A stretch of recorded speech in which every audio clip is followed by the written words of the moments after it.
and a growing backlog of work, can the euphoria remain? Coming up, team spirits are high. But Bernie struggles with the task of finding the elusive man behind the legend. I've looked at more phone books under K. I've had Burger King, Spanking. I mean, I ain't into that. The car might look great, but will he spoil their fun? I think I've just dug myself an even larger hole by opening my big mouth.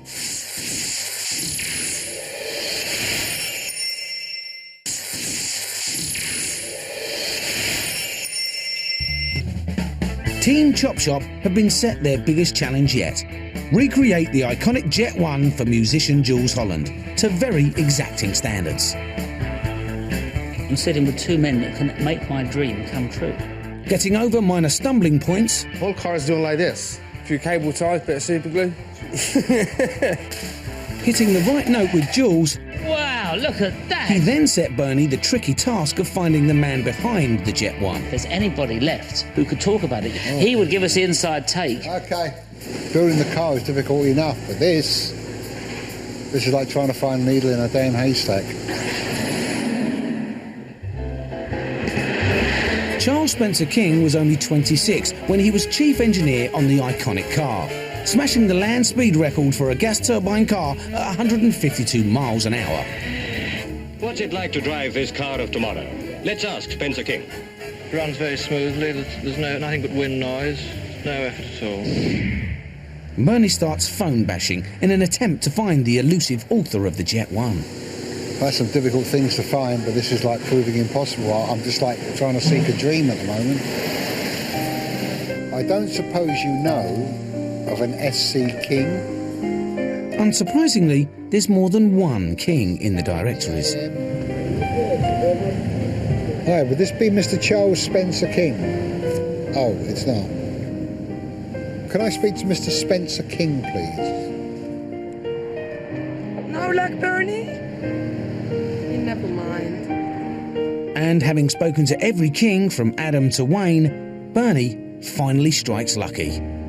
Good afternoon. Can I speak to Mr. King, please? I've got the geezer!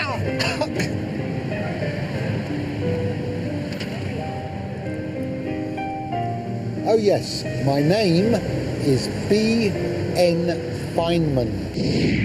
Bernie wrangles an invitation down to a sleepy village near Leamington Spa. It's a long way to come. What have you brought me here for? It will be worth it, Jules, trust me. Hope so. It will be worth it. Little does Jools know that he's going to meet his lifelong hero, the man behind the iconic Jet 1 car. The Spen King. The Spen Fantastic. King. That's the reason why That I've is dragged you out great. here. That is great. The boys head off for some afternoon tea and maybe some custard creams, if they're good. Not the easiest thing in the world to find someone like this. Ah, Spencer. Jools Holland. Oh, you recognise it. Very nice to see you. I'm Bernie. So, what's it like to drive this car of yesteryear? Let's ask Spencer King. The only thing that made me nervous is when we were doing the record run, the engine surged, and when an engine surges, the flow collapses and it goes into reverse, and it goes bang, bang, bang, bang, bang. At about 150 miles an hour, all of a sudden, bang, bang, bang, bang. I was a little concerned it was doing that when I was driving. Jools is hoping for a seal of approval from the father of the Jet 1. With our car, which I suppose is a celebration of your car, I said it's got to be a British engine, and I thought perhaps a Rover engine, but they've come up in the end with a 4.2 Jaguar engine. Not pleased with that? No. I think that's utter sacrilege. I mean, what's it supposed to be, this car? Now you've buggered up all the engineering of it. No, we've improved on it. You're making a totally different car. With over half a century of expertise making cars like these, Spen points out an important design fault. That shape is going to give you lots of rear-end lift. It's going to be quite a dangerous motor car to drive fast. The gas turbine engine from the original Jet 1 gave the vehicle not only its power, but its stability.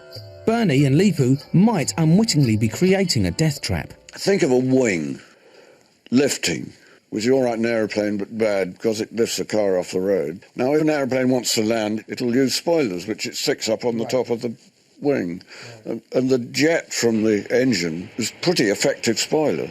It's just clicking. That it needs a spoiler or something. It'll alter the appearance of it, but you're right. Right. But on your jet one, there was no spoiler. But No, but it had the jets of the exhaust coming up. That's what kept it down. Yes. Under guidance from the master, Leepu realises the gravitas of the problem. I got something to do over there, body-wise, aerodynamically. With some rather basic health and safety issues for the team to solve, Bernie and Leepu leave with their tails firmly between their legs. Keep going, keep going. You've got to learn a lot from them. Of course, you learn every day. I've always said, Leepu, you learn every day of your life. Bernie and Leepu are deeply grateful for the King's wisdom. Their car is possibly an accident, waiting for a time to happen.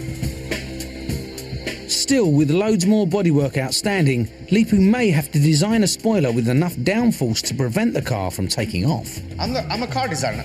I'm not an aircraft designer. And if that weren't enough, there's an incomplete chassis, no engine or running gear in place, an unfinished body, and not even a successful test drive under their belts. They have a colossal backlog of work to carry out in just 3 weeks.